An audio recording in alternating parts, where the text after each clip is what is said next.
अभी जो हम टॉपिक पढ़ेंगे वो पढ़ेंगे chromosomal theory of inheritance. Chromosomal theory of inheritance एक रीडिस्कवरी है।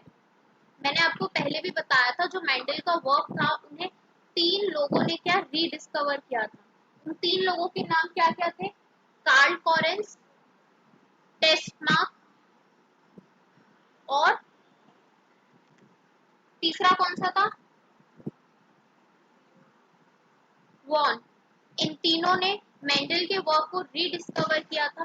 तो जो क्रोमोसोमल थ्योरी ऑफ इनहेरिटेंस है वो इन्हीं की रीडिस्कवरी पर बेस है। तो इसमें फर्स्ट स्टेटमेंट देखिए, Mendel's work remained unrecognised for several years because of following reason. अब सबसे पहले बात यह आती है कि मेंडल का जो वर्क था वो अनरिकॉग्नाइज्ड क्यों था? ऐसा क्या चीज था जो उनमें लैक था, जिसको जब रीडिस्कवरी की गई, जब उनके काम को दोबारा से मॉडिफाई किया गया तो उन चेंजेस को किया गया। तो पहला रीजन तो था lack of communication and publicity. उन्होंने क्या अपनी बात को लोगों तक पहुंचाने के लिए कोई भी पब्लिसिटी नहीं की थी। Second thing, his concept of factors, और इन्हीं फैक्टर्स को बाद में जाके क्या नाम दिया गया था? जीन्स। एज डिस्क्रीट यूनिट, उन्होंने क्या कहा था? ये जो फैक्टर्स हैं, ये जो कॉन्सेप्ट है फैक्टर्स का, किस बेसिस पे है? डिस्क्रीट यूनिट्स की बेसिस पे है। That did not blend with each other, और ये कभी भी ब्लेंड नहीं होता। ब्लेंड मतलब मिक्स, बट एक्चुअल में मिक्स हो सकता है। With each other was not accepted in the light of variation. उन्होंने क्या कहा था? ये मिक्स नहीं होता, बट अगर हम बात करें किसकी? वेरिएशन की, तो वेरिएशन तभी पॉसिबल है जब ब्लेंडिंग हो, और वेरिएशन क्या कंटिन्यूअसली नेचर में होता रहता है। तो एक ये नेगेटिव पॉइंट था। इसके अलावा Mendel's approach to explain biological phenomenon with the help of mathematics was also not accepted. Mendel ने जो अप्रोच किया था ना बायोलॉजिकल फिनोमेनन को एक्सप्लेन करने के लिए, उन्होंने यूज किया था किसका? मैथमेटिक्स का। और बायोलॉजी के फिनोमेनन को एक्सप्लेन करने के लिए मैथमेटिक्स का यूज करना भी क्या एक्सेप्ट नहीं किया जा रहा था। अब अगर हम बात करें 1990s की, तो 3 साइंटिस्ट थे, ये रहे पूरे नाम, हुगो डी व्राइस, कॉरेंस और वॉन टेस्मा। इन तीनों ने क्या इंडिपेंडेंटली, इन तीनों ने साथ में मिलकर नहीं, इन तीनों ने अलग अलग इंडिपेंडेंटली रीडिस्कवर किया मेंडल के वर्क को। उसमें क्या मॉडिफिकेशन किया। तो ये तो बात हुई कि काम कहाँ से लिया गया और कैसे इसका फॉर्मेशन हुआ। अब हम बात करते हैं कि chromosomal theory of inheritance actual में है क्या, वो क्या कहती है। तो अगर हम क्रोमोसोमल थ्योरी ऑफ इनहेरिटेंस की बात करें, तो 1900 के अंदर due to advancement in microscopy, microscopy मतलब जैसे ही माइक्रोस्कोप, माइक्रोस्कोप क्या होता है? जिसके अंदर हम ऑर्गेनिज्म को क्या डीपली उसकी स्टडी कर सकते हैं। एक इंस्ट्रूमेंट होता है माइक्रोस्कोप, आपने लैब्स वगैरह में देखा भी होगा। तो जो माइक्रोस्कोप होता है, जैसे ही माइक्रोस्कोप की एक क्या है ब्रांच है माइक्रोस्कोप बनाने का, उसको यूज करने का, जैसे ही माइक्रोस्कोपी के अंदर क्या आया? एडवांसमेंट आया। यानी वो जैसे जैसे माइक्रोस्कोपी का प्रोसेस आगे बढ़ा, वैसे ही एक नई चीज हमारे सामने निकल कर आई, क्या? क्रोमोसोम। मतलब 1900 के अंदर माइक्रोस्कोपी के अंदर एडवांसमेंट आते ही क्रोमोसोम की डिस्कवरी हो गई। इसके बाद आप यहाँ पे ये नाम देखिए, this was very important, Sutton and Boveri. Sutton and Boveri ने डिस्कवर किया क्या?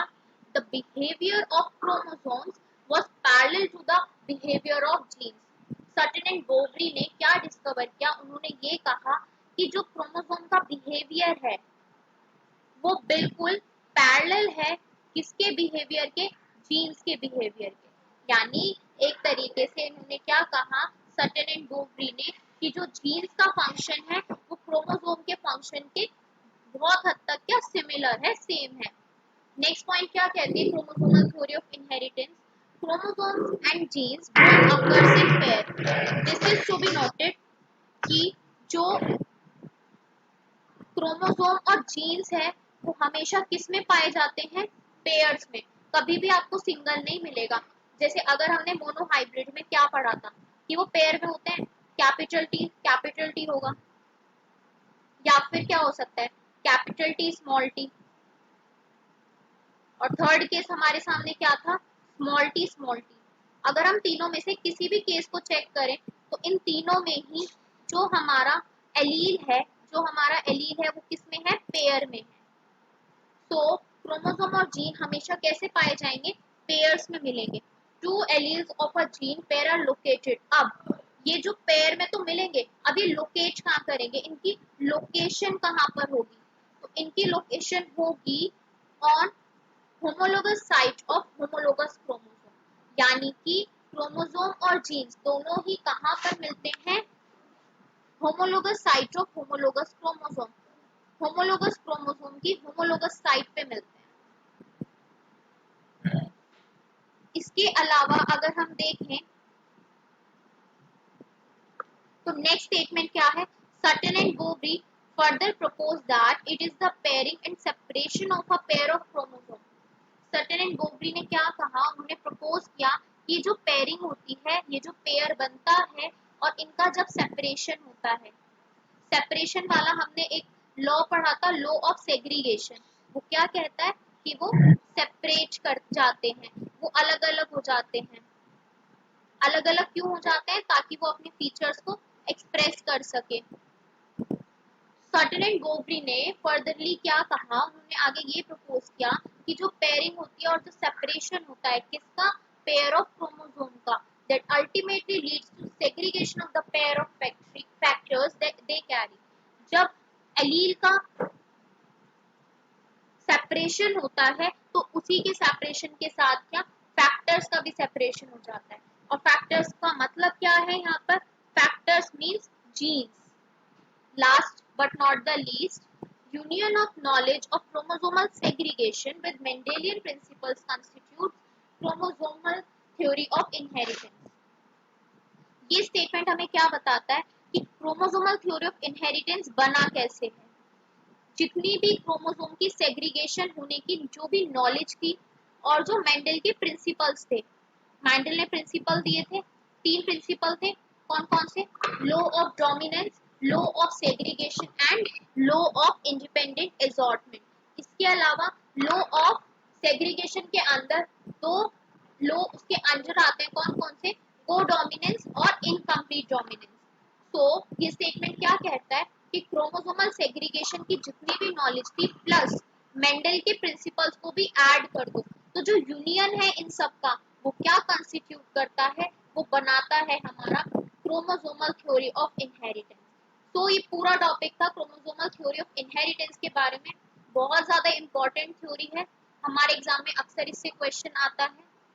तो आपका एग्जाम चाहे एमसीक्यू बेस्ड हो और चाहे आपको लिखने को आए, ये टॉपिक मोस्ट इम्पॉर्टेंट है, इसको आप बिल्कुल पढ़